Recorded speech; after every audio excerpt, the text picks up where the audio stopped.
Chiropractor today, as you know, we've talked a lot about helping people use all sorts of online tools to promote their business. Okay. But what most people don't realize is there's one particular tool we're going to talk about today, which while it can be used to promote your business, can actually be used as a business. Right.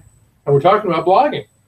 As a matter of fact, when I first started blogging, I didn't ever think of it as becoming a business. I was trying to write articles that would help BNI members, do different things. And guess what? Now I write for a living. Well, that's right, because the thing is that there are many business people out there that don't have the time to actually write their own blogs.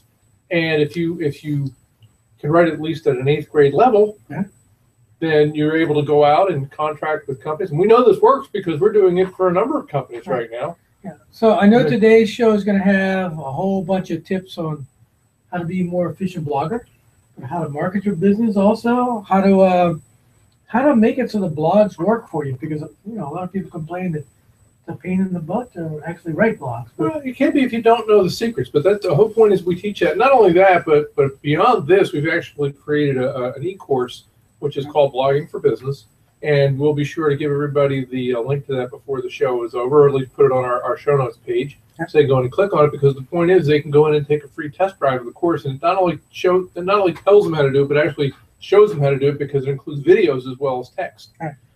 Because again, we've learned quite a lot after doing blogging professionally for the last 5 or 6 years. And one of the things that we know is now how to really make it work for a business. So if you can show a business that you can help promote them, trust me, they'll pay money. There's money in this, folks. So, for our listeners out there in cyber world, we want to make sure that you can call in.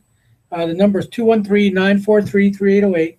That's 213-943-3808. Of course, you can also find us by going to workingthewebtowin.com. You can find us on Blogger, Facebook, Twitter, LinkedIn, Google+, YouTube, Pinterest, and now Instagram. Right. So, and speaking of making money with the blog, obviously, because you generally get anywhere between 60 to 80,000 readers a month. One of the ways in which we've monetized our blog is by actually putting banner ads on the blog for some clients. So I'll let you introduce our show sponsor, who are also found on our blog. All right. So if you go to the blog, you'll see up in the upper right-hand corner a banner for Tub King, and of course they have the beautiful and customizable clawfoot and modern surface tubs. They also sell the elegant slipper tub, the highly therapeutic walk-in tubs, and now they even have the safety shower suites. And everything's on sale. It's Labor Day sale. Tomorrow's the last day of the Labor Day sale. You want to go in there and check that out for sure. Just click on the Tub King ad there, and it'll take you right there. And we also want to talk about Vibrant Life Health. That's our new sponsor for this year. It's a chiropractic center that also happens to have a guaranteed weight loss system called Nutrimost. I've seen literally hundreds of clients that they have there lose a minimum of 20 pounds. Most of them lose about 27 to like 35 pounds in 40 days, which is a pretty amazing thing. There's no exercises involved. They don't lock in claws or anything like that. That's right. You get to eat regular food, that kind of stuff. But they go in there and figure out what works best for you. It's a very highly individualized plan, and the best part of it is guaranteed. I mean, you can't get any better than that. Go to our site, click on the Nutrimost thing, the Nutrimost banner. But also, if you go to their website, they got a couple of special things going down there at the bottom too. If you go to Vibrant Life Health Center, so tell the listeners, why do people hate blogging? No, let me turn that around the other way. Okay, why would somebody pay you to blog? That's really the question that you want to answer. And the reason that people pay you to do pretty much anything is because, guess what? They don't want to do it. They don't want to do it. Right. I mean, they either don't have the time to do it, right? They don't understand the mechanics of what it takes, or even if they can, they have no way of pushing it out and generating an audience. Because as we always say, you can write the best blogs in the world, but if nobody reads it, all you've got is a billboard in the desert. There you go. And so you have to be able to accomplish all three of those things if you want to really turn blogging into a business.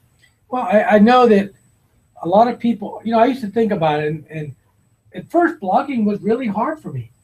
Writing articles in general is not a simple task to learn, but the reality is the more you do it, the better you get at it. That's right. And really, I was probably one of the world's worst spellers on the planet. But guess what? I can actually catch spelling mistakes after doing this for 7 years. Right. Well, plus, there's software out there that helps you with There's a both lot of spelling and really, grammar. a lot of really good software out there. In fact, do you always use, what's that one that you use that reads it back to you? There's one called Ginger. Ginger, right. It's out of England, and it actually reads the Out loud. articles back to you. I mean, there's other ways of doing that too. But I mean, but the point is, though, is that's a big help for you. Right, that's a because big then help. you can hear what it actually sounds I like. can hear what it's saying. You always catch the wrong word a lot Right. of times if it's done that way. And of course, there's one other secret. Have a blog buddy. Blog Buddy is really one of the big deals. That's right. That was one of the things that really turned it around for me. When we started working together and reading each other's blogs, we would catch things and just tweet things and just made everything go to a whole nother level. Well, and now that we have a bunch of clients, we have too many blogs for us to do on our own. So we actually have some writers that we work with. And we do the same thing with them. In fact, it's kind of like a round robin. We get the writer, it comes to me. I get the first shot at it, then I pass it on to you, and then you get the second whack on it before you pass it on down to the client. And then the client gets a whack at it too. A lot of times they say, "Oh, I need to tweak this or change that," and really, you end up with a really good professional article at the end for the client. Yeah. A lot of times they'll say something like, "I don't know what to write about." Well, let's talk about that, because that's actually the next point that I wanted to bring up, because here's the thing. You might be a big wheel in knowing certain types of topics and things like that, but when you're going to go out and actually work for clients, you're going to have to get into realms you have absolutely no idea of what it's all about. Right. I've written blogs for plumbers. I'm not a plumber. In fact, the last thing you want me to do is muck around with your pipes. I've written chiropractic blogs, and I'm certainly not a chiropractor. So how do you find information like that? Well, it's this little box here. It's called the internet. Right. You can research, and you can find anything, whatever. Right. Because that's the other skill you got to have. You know how to surf the web. Right. And actually, there's two ways that I find fodder for blogs. One, of course, is surfing, and I'll go out and I'll look at other blogs. I'll go out and hit the news feeds and see what's trending on particular topics. But also, the third thing is, and it actually should be your first stop if you actually want to be a professional blogger, is talk to the client. Right. Because a lot of times the clients will give you ideas for blogs. Obviously, you want to see what kind of slant they're looking for. And the third thing is sometimes they have certain reading material that they know about that you have never heard of that they can put you onto, which you can usually find online. I always say, look at what the industry leaders are saying. Right. I mean, if they're talking about stuff, usually that's where the problems are. Right. And the problems are the perfect fodder for any kind of article you write. Also, there's industry magazines. Yeah. You can set up Google alerts so it actually finds stuff on whatever keyword search you're doing. And again, asking people questions. I mean, if you go to the client's Christmas party, ask customers the kind of problems they have. I mean, those are always really good fodder. Yeah, or you can do what we do, because normally with most of our clients, we're usually in touch with them once a week on a little conference call. It could take 5-10 minutes, could take a half hour, but the point is you want to interface with them. And before I started writing blogs, the first thing I would probably suggest to any wannabe blogger is they come up with a list of maybe 5 or 6 topics and bounce the ideas off the client, because it's a heck of a lot easier to get shot down with an idea than it is to put 1,200 words to in the kitty and then find out they don't like it or they don't want you to cover that topic. Yeah. Well, because you always want to get the permission of the person that's obviously going to cut the check. Yeah, I'm doing some tests, by the way, for the listeners out there. We're also doing a simulcast. So the second time we do a simulcast, and now we're doing a dual camera type of thing, and sometimes the cameras take a little bit of time. Yeah, well, and actually the funny thing is, what do you call this, Hector? It's called a vlog. Yeah. And that's one of the other things that we recommend, because the beauty of a blog is it's not just print, folks. It's a multimedia platform. Yeah. So once you start putting together blogs, you also want to do vlogs. And sometimes that's another way to make money, because clients will also pay to shoot little videos, right? For example, one of the things we do for clients is we actually do web TV shows and web radio shows, web like radio shows. Right here. And we can actually, the reason we're experimenting with this is because we want to be able to give them a twofer. That's right. A web TV and radio show all in one. Well, not to mention it's called an upsell, because we're going to charge them for that privilege. And that's the one thing, blogging, really, we look at blogging as the hub around which all the other spokes on the internet wheel revolve. Right. But the point is that there are spokes that you can plug in even as a blogger. You don't have to have, because obviously we've been doing this for quite a while. And we've got, what did you say, about 27 different digital services that we offer? Right. But I mean, if you have 3 or 4 services that you can offer, you can make a darn nice living at that. Sure. I mean, if you're a good writer, you could easily write 5-10 articles a week.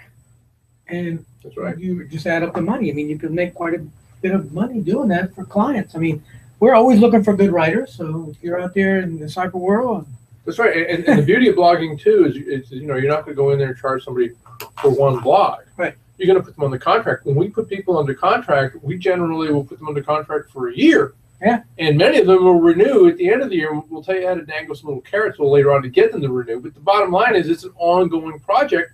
So, you know, if you're charging, say, $150 to write a blog times 4, you know, blogs a month, that's at least $600 per month. Right. That's just your base. Yeah. Right. From there, you can build some upsells, and you could easily be generating $1,000 or more per month per client. So how many of those do you really need to work with to pay the bills? And the reality is, if you're doing one-offs for clients, you can upsell, you can up the price substantially because one-offs are much more expensive. But I mean, the point is, you're looking for, if you really want to build an income, you want to build renewable income. Right. And the best way to do that is to get the clients under contract and make them actually part of the long-term plan. Because again, if you want to build up an audience, I don't care how good your blog is, you know, unless you've got some movie star that's going to get on there, give some FaceTime, one is not going to generate any audience. You know, it's an ongoing process. And we'll talk about how to generate the audience. And here's the thing, again, even say you don't write, right, but you like to do video, right, or you'd like to do podcasts. Right. Well, those podcasts and videos are fodder for your articles. That's right. You can reverse engineer them if you want. And you can also embed them in the blog themselves, and they can also be standalone. They can also be pushed out to your social nets. And one of the reasons we believe that blogging is so important is because you can have the best social nets in the world. Right. But what makes a social net valuable is you can put out a quality message. That's right. Well, you got to have the quality message. The blog is the quality message. Right. Because it's long copy. Right. I mean, the big things about blogging is if you have, there's two kinds of blogs. I mean, we all know that there's a lot of people out there that swear that short blogs, short articles is the way to go. And they have their own purpose. Right. As to help team posts. I mean, they make a ton of money doing these little short things. Generally, they're using it to drive ads, but you know, there's not a lot of useful information in there. But long copy, which is what we write, is really lends itself to really good evergreen articles. And again, if you write quality, timely, and relevant articles, relevant meaning trending and so on. And tell them what evergreen article is. I don't think you're writing about Christmas trees. Yeah. Well, an evergreen article is an article that you write it today and it's based on principles that really don't change very much. Yeah. Or they don't never change for that matter. And the reason that that's important, folks, is this. It's not like writing for a magazine or a newspaper where as soon as the ink dries, pretty much it's done. Right. The beauty about blogs is they'll be around forever, provided that they're not time sensitive. Right. And that's the way that you build an audience, because eventually you're going to be able to repurpose those downstream. Once again, you build a certain library for the client. You can't do it if you got 2 or 3 blogs in the pipeline. And we have one article that's approaching 10,000 page views. Okay, that was written in 2012 or something like that. So I know a lot of people have read that article. Again, you write the article. The number one thing is quality. That's right. The second thing, in my opinion, is relevance. That's right. Okay, and then the third thing is evergreen. If you can make it evergreen doesn't mean it can't be seasonal. For example, if you write a Christmas article, the article could be used every Christmas or every Halloween. Right, or whatever, just like you hear all the Christmas songs that drive you nuts around the holidays, right? They've been playing those things for 50 years, you know. So the idea of good content is you can use it over and over and over again. And again, even when it starts to get stale, you can then rewrite the article, bring it up to date, refresh it, and so on. And it's a hell of a lot easier to rewrite an article than to write one from scratch. Absolutely. So that's a really important thing. Now let's talk about the fact I briefly touched on the fact that blogs are multimedia. But let's talk about the media that actually should be used. What platform do you think that, in fact, what platform should we say must you use if you really want to generate the biggest bang for the buck for the client? There's no doubt, in my opinion, that it's Blogger. Even though WordPress probably has 68% of the market or something like that, a lot of that has to do with programmers are using it as a web platform, not as a blogging platform. So they build the websites because it's easier for the user to be able to then change the page. Yeah, but guess what? You can do the same thing with Blogger. Sure, we've actually created websites with Blogger before. But the reason we use Blogger is one very big important factor. It's the G word. Right. Google owns it. Okay. And not only does Google own it, but here's the real carrot. Once you hit publish on that blog, the spiders come out and index it immediately. And if you optimize your blog properly, and that's one of the other things that we teach in our e-course, you can sometimes jump onto page 1 of Google in 24 hours less. In fact, I think our personal best was like 2 hours. Yeah, I've seen it actually jump on page 1 in 2 hours. And that was just typing in the keyword search for that particular item, and it, boom, it jumped up That's right. above the fold. That's right. So I mean, that's a nice factor that you're going to get. And again, here's another thing. And it's also easy to post comments and repost because you all can those get elements pictures. at the bottom of the blog. It's easy to put in pictures. Yeah. It's really easy to put Videos, in videos. especially YouTube videos, because YouTube is owned by Google. Google, right? And any pictures that you have in your Picasso. Yeah. You know, See, and guess portfolio. what? It's another benefit of working with it, because you can tell the client, look, okay, granted, I'm writing blogs for you, maybe I want to do some videos for you, but guess what else I'm doing for you behind the scenes? Right. I'm helping your SEO worthiness because I'm giving you Google juice by doing all this. You know, when we first started writing in Blogger, and we chose Blogger strategically on purpose, because we could have chose anything we wanted when we started doing it. Blogger didn't have as much, well, actually, they hardly had any industry support. I mean, they had some, right, but you couldn't buy templates for or anything right. like that. Now today, there's literally several, I don't know, 50, 60 plugins that come with it that you can just plug in very easily. There are probably 30-some templates that are built in that you can actually totally customize. Yeah. And then on top of that, you can buy all kinds of really, really super fancy templates if you want to use it as your website. Yeah, and you can create multiple pages. So guess what? That's another upsell. Somebody comes in and says they don't have a website. Well, do you want one? Because you can literally build sites. You build the right website on for them, right? And here's the thing: now their website is being indexed every day. Well, and another thing too, because again, if you build traditional websites, because we build websites using HTML5, which is very important if you're going to build websites. But then you've got that whole uphill climb because you've got to go out and you've got to build enough content around it so that you can finally jump onto the search engines. Well, guess what? If you're just using Blogger as your website, you're kind of cutting out that middleman. Plus, it's not specifically reliant, even though you can use Blogger to generate. I mean, you use Google to generate a response. Right. It's not reliant on Google because you can actually use your social nets to push the traffic and build an audience on the blog that has nothing to do with the search engine. So you kind of get the best of both worlds. Yeah. Again, none of these systems are perfect. No. And they take a little bit of gotta learn how to use them and so on. But guess what? If you go on YouTube, there's lots of videos on how to use Blogger. Plus, guess what? If you really want the short and sweet, go check out our e-course. We literally have a Blogging for Business e-course, which you can actually check out for free, which takes you through all of that on video and also gives you a lot of the points that we're talking about here. Well, the main thing it does, it teaches you how to use it as a business. That's right. I mean, anybody can learn how to blog if they really want to, but doing it as a business is a whole other animal. As a matter of fact, I wanted to talk about some different ways that people can generate income with a blog. Right. So we've already said, you can write. Mm-hmm. Obviously, if you write, you can sell an article for anywhere from $50 to several $100s, depending on what it is. I mean, you can use it to write content. Once you become a good writer, you can use content for lots of things. You can write copy for websites, which could be the blog. You can write copy for radio, TV, all kinds of different places. You can make banner income. I mean, once you build traffic up on your blog, you can actually sell it. You can sell links, you can sell banner ads and all that kind of stuff. I mean, from the get-go, if you wanted, you can actually set up banner ads that are tied to Google's network and sell advertising that way. AdSense. Plug and play. You can also make money because you're driving more traffic to your website or to a client's website. That's another way of getting money. Sellable content, for example, usually for a lot of our clients at the end of a year, we've written 50-some blogs for them. Right. We often turn those into books. That's right. In fact, and a lot of times, and a lot of times we use that as a renewal carrot. In other words, if you renew with us for a second year, we will give you the book because we've already got the material. Yeah, so we take the book and the material, massage it into a book, and get a cover, art, make cover art and all that kind of stuff. And people will pay for that. Yeah, and again, you can also make short books that you can give away and all those kinds of things. So there's several ways that you can make money with blogging. You can also take it to the next step. If you become really, really good and a well-known name, now you can sell your methodology like our blogging course. That's right. So that's different ways that you can generate income with blogging. The beauty of it is that you get all this material, and there's a million ways of slicing and dicing it. And again, the best way is obviously if somebody else is paying free. because there's money in this, folks. There Well, here's really the thing. is. There are a lot of companies out there that are selling so-called blogging courses. Mhm. Most of them start at about $400 a pop. Right.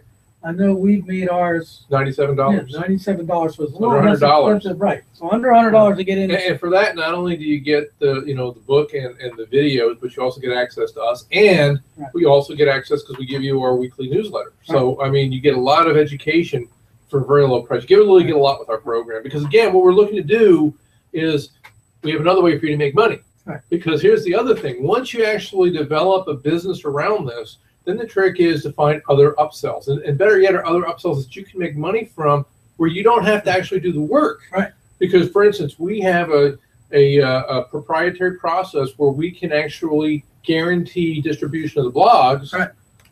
And that is something that It's an upsell. it's an upsell that our agencies that participate in this make 20% off the top. And they don't have to do anything. So it's more money in your pocket every month. And again, once they build up, half dozen Right. clients, well, they're going to want to come up with other things to sell those clients. Okay, Well, if they're absolutely. primarily doing blogging, Right. we have 27 different digital marketing tools Right. that we can Well, there's sell. another one we have just off the top of my head, which is our social slam dunk. Because Right. again, obviously, these people are going to want to grow their social nets and then to convert those followers into customers. And we actually have an award-winning system to do just that. Which again, agencies that work with us can tie into it. Yeah. They pass it on to their clients, and they put 20% off the top in their pocket. It's a nice way to again enhance your income because the more revenue streams you have, the better. And these things all help you keep your clients happy because again, if they're generating a lot of audience, and then we're showing you how to put things in there to make the blog sticky, so they Yeah. start generating registrations, the phones start ringing, they start generating sales. It's not going to be very hard for them to say, well, gee, I want to keep these guys on my team because they're more than paying their way. Well, I know that we got about 8 or 9 minutes left, so I wanted to make sure we get to the list of marketing your blog. And how do you market your blog? Because again, there's billions of blogs probably now. Yeah. And most of them are billboards in the desert. Nobody Right. can find them. Nobody has, Right. they don't have any audience. Right. They've had it out there for 3 years Yeah. and they got, 100 people looking at it. Well, like I said, there's several ways of doing it. Obviously, one of the big ways is pushing out to social networking. Right. So that's why my first thing is if you're not pushing it out to your social nets, you're probably not doing much on that. And again, Blogger makes it easy because right at the bottom of the page is the F, the T, and the G for Facebook, Right. Twitter, and Google Plus. Well, it's got the built-in stuff. Right. Now, for our clients, we have sort of an advantage because we have a large following. Well, and we also have a proprietary distribution And the system that social we slam call- dunk system, right? Well, actually, you're talking about the Blog Blast. Oh, Which Blog part of Blast, this right. Social Slam is part of it too, but the way we do it is we literally have a service where when we work with a client, we write blogs for them, we will assign 5 non-competing businesses to read the blog, Comment on the blog, and then repost the blog to Facebook, Twitter, and Google Plus. And what this does is this gives our clients an immediate, distribution Right. hit, and they get Google juice on top of it. Because when the spiders come around and they see that your blogs are getting read, commented on, and reposted, well, your elevator starts rising. And then on top of that, we have our social slam dunk, which we Right. push them to. Because again, we have about 75,000 subscriber That's right. followers, and then we have another 50 or 60,000 people minimum that we're connected to. So when we push it out to them, they get that distribution. Literally, what we've done is And figured out a way to hook our clients caboose onto our train and pull the log. And again, this is something that we offer to other agencies. Right. So So here's a couple more ways. Mhm. Obviously, you can get it on search. If you're doing your keyword optimization Right. properly and everything, Mhm. people will find it on search. As a matter of fact, a lot of people find our blog Right. through search. Right. Pay-per-click is another way, and I don't mean just Google pay-per-click. Right. There's Twitter pay-per-click, Right. there's LinkedIn pay-per-click, there's a dozen Yeah. different ways. Not only that, if you're writing a good blog, you can post your blog in multiple places. That's right. But you might have to repurpose it some, Mhm. otherwise you'll take a hit on your Right. on your organic search. Yeah. But you can put it in LinkedIn, you can Right. put it in Merchant Circle, Yeah. you can put it in a whole bunch of and different then, of places. course, the last piece of the equation is how do I sell my service to clients? And, again, you can spend a lot of money on pay-per-click. You can spend a lot of money on advertising. That's not the way we did it. Right. The way we did it was basically get some business cards printed, go out to networking events and Right. meet with other businesses. Because once you can explain to them what this is going to represent, particularly once you get a few clients where this is working and you shoot a little video testimonial like we have on our website, Sure. it's not hard for people to hear other people saying, well, this thing is not only generating an audience, but I'm generating sales. Yeah. And what business is going to say, well, I'm not interested in sales? Well, yeah, here. And networking, literally, you can do it after work, so it doesn't have to compete with your day job. Well, we knew in the beginning that tying it in through a multimedia, Right. multi-push Yeah. aspect was going to make a difference. So from get-go, our radio show and the blog have been tied together. That's right. So that's a big deal for a lot of people. And even in the beginning, we were doing webcasts early on. We stopped doing it for a while, but then we started doing it again. And we did some really fancy ones. Like we did like 24 TV versions of it. But that's another way of getting it out there. Again, opt-in newsletters and email blasts is another way.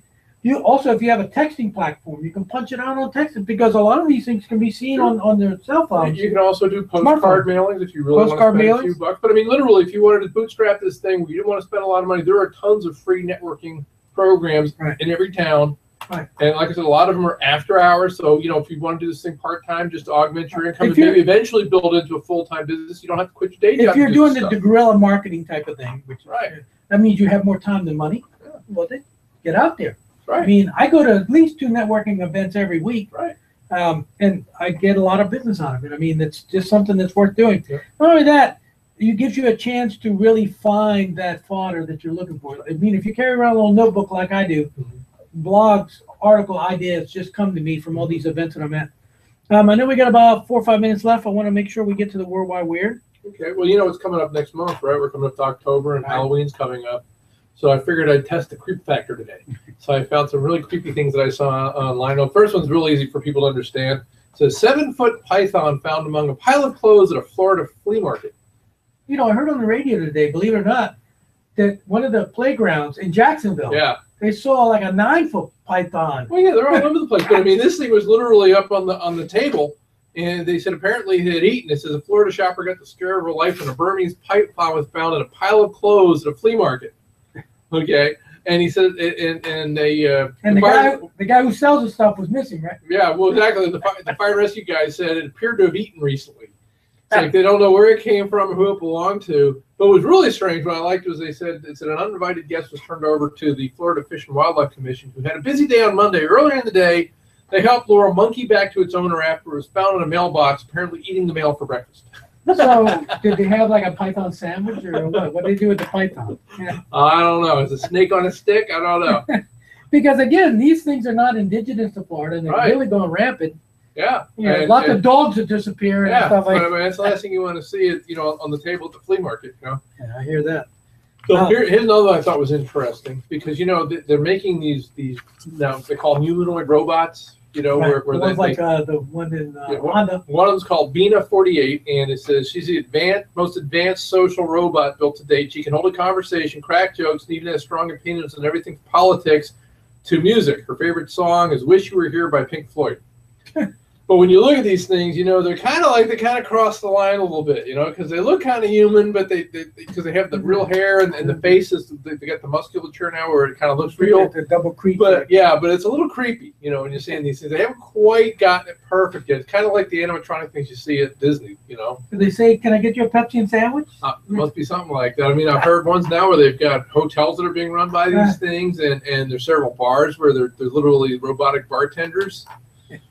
And I got a couple more, but one more I think we got time for. This was kind of interesting. It says indoor tiny robots can assemble a room in minutes. And this is kind of weird, because these things they're these little cubes, like how Lego cubes that pop up through the floor to make different furniture shapes and walls and things. So what if they decide to change the chair that you're sitting in? Or what if your room gets hacked while you're in it? You know what I mean? It can get ugly pretty fast. It's kind of out there, but when you look at this thing, they actually have a video on it. Just if you go to TechCrunch to see it, it's kind of a little creepy. Well, I know we got about. It's better than having your girlfriend telling you to move the furniture. When your bots start doing it on their own. I know when my wife just changes stuff in the kitchen, I get lost. So, I know we got about 60 seconds left.